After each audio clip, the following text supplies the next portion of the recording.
الحكومه في ورطه عاوتاني، مازال حتى ما حلت المشكل ديال الاساتذه، خرجوا لها طلبه الطب في احتجاجات عاوتاني. اليوم رحنا هنا مجتمعين جايين من كل المدن، كاين دراري العيون، كاين دراري الرشيديه، كازا، الرباط، فاس، مراكش، وجده، طنجه.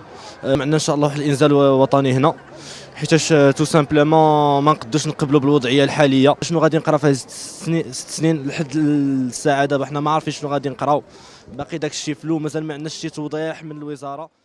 نهار 14 ابريل 2021 كان الملك فاس وعطى الانطلاقه ديال مشروع كبير بزاف اللي كيتسمى مشروع الحمايه الاجتماعيه. هذا المشروع كبير، الغرض منه ان المغاربه كاملين يستافدوا من التغطيه الصحيه وما يبقاوش يستافدوا منها غير الموظفين ديال كنوبس ولا سينيسي، حتى من البناي والحلاق والخضار وغيرهم حتى هما تكون عندهم تغطيه صحيه. هذا الشيء زوين، ولكن باش نقدروا نطبقوا على ارض الواقع راه خاصنا بزاف ديال الاطباء. ولكن اجي بعدا في اخبارك عدد الاطباء في المغرب ما كيتعداش 23,000 طبيب وطبيبه، يعني طبيب واحد لكل 1700 مواطن. وفاش كنقلبوا في المعدل العالمي خاص على الاقل طبيب واحد ل1000 مواطن، يعني حنا راه عندنا النقص في الاطباء، ومازال خاصنا تقريبا 32,000 طبيب باش نكونوا في الحاله العاديه، يعني ناقصنا تقريبا الدوبل ديال الاطباء اللي عندنا. والمشكل الكبير انه كل عام كيمشيو ما بين 600 و 700 طبيب كيهربوا لبرا خارج المغرب، والارقام الرسميه كتقول بان المغرب خسر تقريبا 14,000 طبيب بسبب الهجره، والاسباب راها باينه. برا الطبيب كيلقى الاحترام والاهتمام والظروف ديال الخدمه مزيانه ومساعده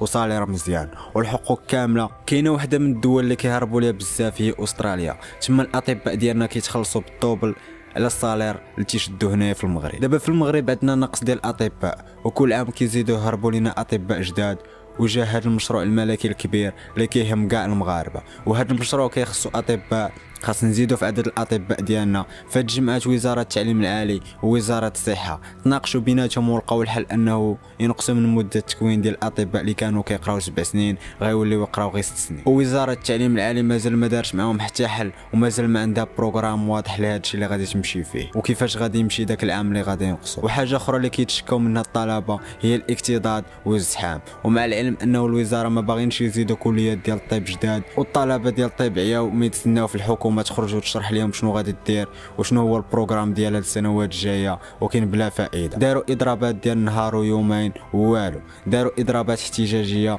والو، والطلبه تناقشوا بيناتهم ولقاو الحل انه يوقفوا القرايه والستاجات اللي كيديروا، وغادي يديروا اضراب مفتوح، وغادي تسناو وزاره التعليم العالي ووزاره الصحه حتى يلقاو لهم الحل المناسب. والمطالب ديالهم واضحه، قالوا لهم داك اللعيبه ديال 6 سنين ما بغيناهاش، حنا بغينا التكوين يبقى في 7 سنين، وغادي تجيبوا لنا ماتاريال باش نقراو حيت عندنا نقص في الماتاريال، وغتنقصوا الاكتضاد ويزيدوا لهم حتى في المنحه باش يعاونوهم مع الوقت، لان الطب والقرايه ديال الطب مكلفه شي شويه، وبزاف ديال الاسر غير على قد الحال وبغاو حتى هما ولادهم يقراو على الطب. هذا علاش كيطلبوا ان المنحه اللي كتعطى لهم تزاد فيها، ونهار الحكومه تقدر تحقق هذه المطالب ديك الساعه الطلبه غادي يرجعوا يقراو بلا حتى مشاكل. فحتى لهنا نكون وصلنا للنهايه ديال الحلقه ديالنا. الا عجبك البلان خلي معك شي لايك وشي كومونتير عبر فيه على الراي ديالك، ونتلاقاو في حلقه جديده وبلان جديد.